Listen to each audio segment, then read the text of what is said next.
welcome to another video. It's a Thursday here and we actually have so much need to get through, so you're here to join me today. To give you a bit of context, one of my valued members, when he first joined, he had a few suggestions on how the app could actually benefit him a bit more, and I'm completely open to that. That's why I'm building it. Also happens to be today that it's 1 year since I launched ClipNotes, which is crazy.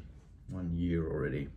Anyway, it is. This is just a little app I made to track my progress. So we're gonna option to import transcripts. So these are basically things that my valued member has suggested he'd really like in that.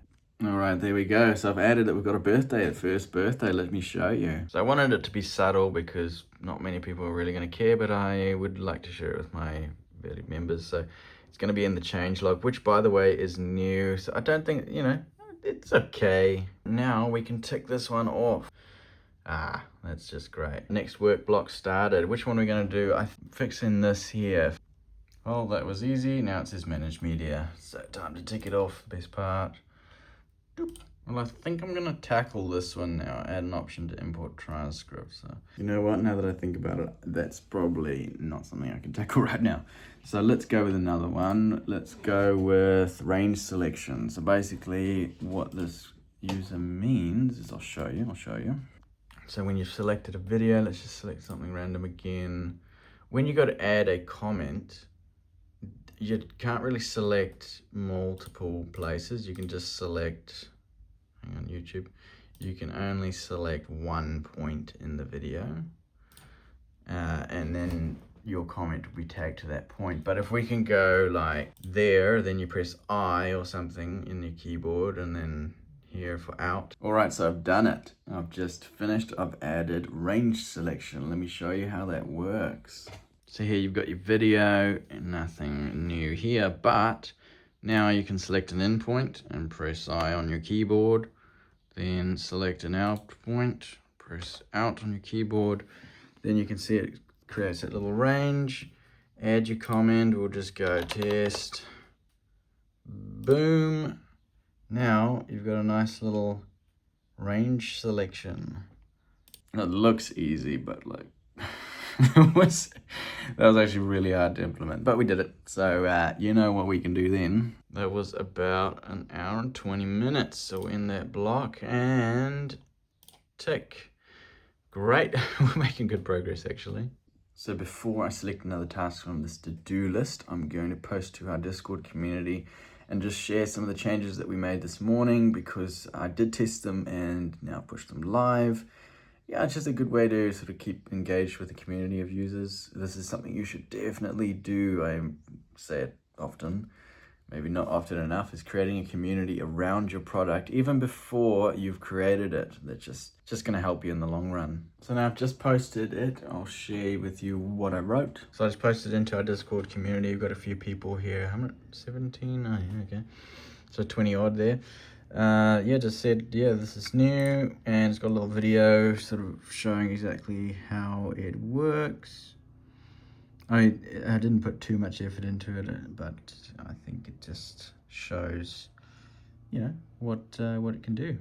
I've also added it to the changelog so people can read up all about it. So now before we continue, I've also need to have some lunch, something to eat, and maybe a coffee. But after that, I'm gonna share with you a new project that I'm starting, and I haven't shared this before, so yeah, I think you'll be interested in that. What I'm excited to share with you is that my new project it's something quite different. So I call it Animo, basically a motion graphics generator. So in my day job, which is videography, I actually need a lot of B-roll, and sometimes B-roll is motion graphics, but I am terrible at designing motion graphics. It's just, I don't know how a triangle goes with a square, or you just feel so lost with it. So this is something that I hope I can use, and I'm already starting to actually use it in my own workflow. I'll run you through what the app currently looks like, and you are more than welcome to give it a go as well and give me some feedback. Here you go. So this is the app currently. You got your workspace here on the left and your generation on the right, or front and center, should I say. You can edit just as you normally would, any sort of text file, graphics.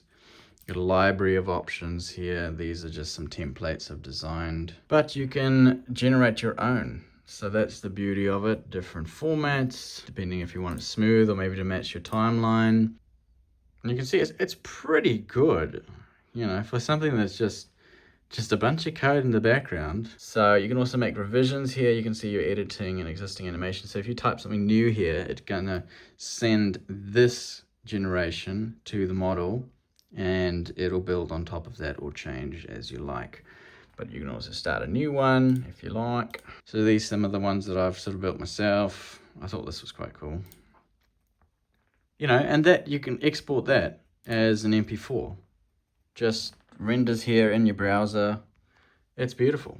One of the best parts is that you can actually use your own API key. So that's all I have time for today to work on some of these side projects. So thank you for watching and being a part of this. And in the next video, obviously, I'm going to run you through how I push this product now. I'll put it onto Reddit, purchase the domain, and you know, get some initial users. People will share some feedback.